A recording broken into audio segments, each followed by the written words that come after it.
Hello everyone. So in this video, we will start with a new topic in statistics called correlation, right?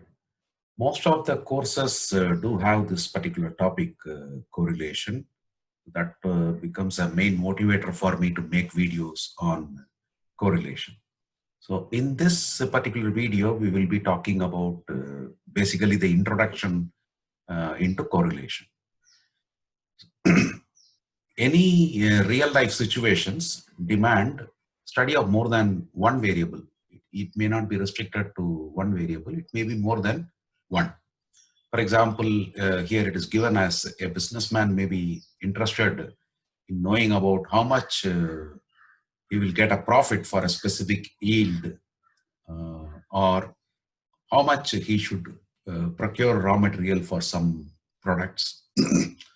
All those things you will come across with more than one variable.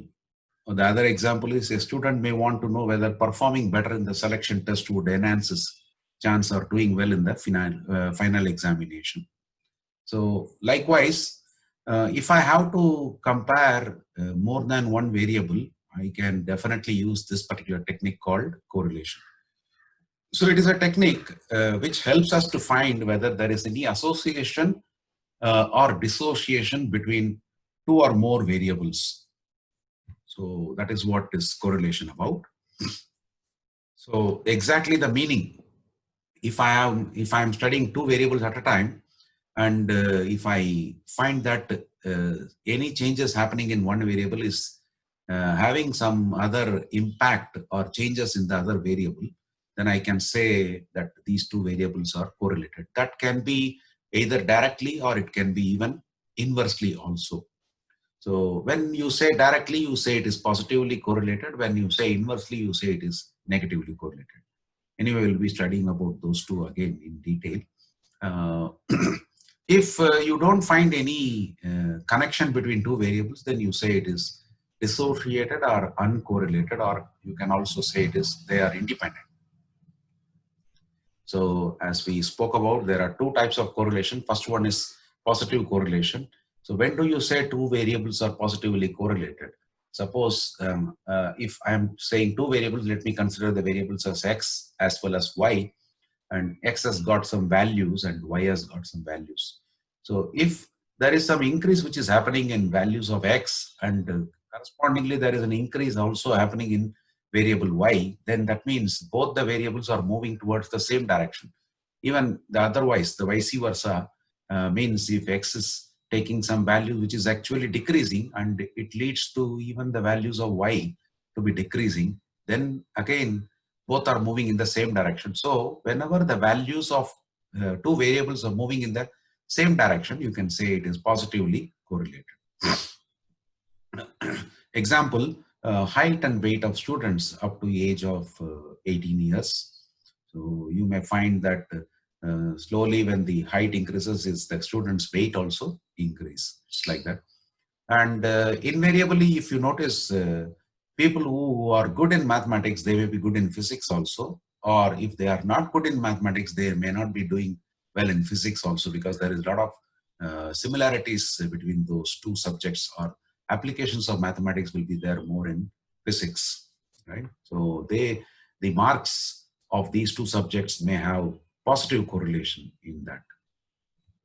Negative correlation, the second type, it is just opposite, means one variable's values, if it increases, the other variable value will decrease, or if the one variable value decreases, the other other variables values increase, then you say that the variables are moving in opposite direction. The best example is price and demand of a commodity. Generally, we know in economics also, if the price of a particular commodity increases, the demand for that commodity may go down. So that is one example. Other example is, take an example of an insurance company.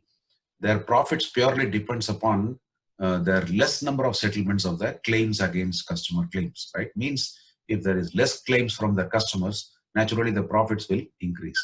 So suppose if the number of claims are very high, automatically the profitability will reduce. So that again becomes a negative correlation.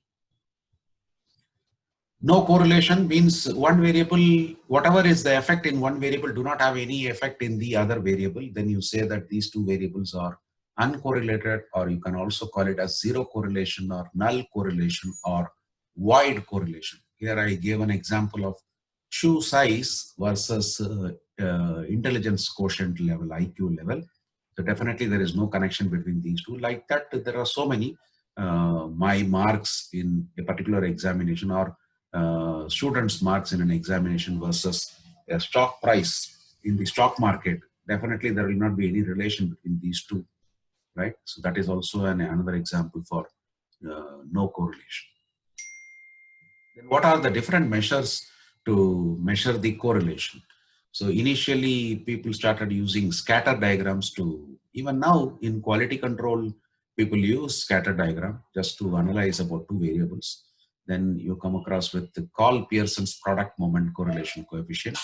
Then we have Spearman's rank correlation. Then we have coefficient of concurrent deviation. And then we have partial correlation and also multiple correlation. So we will study all these things in our subsequent videos on correlation.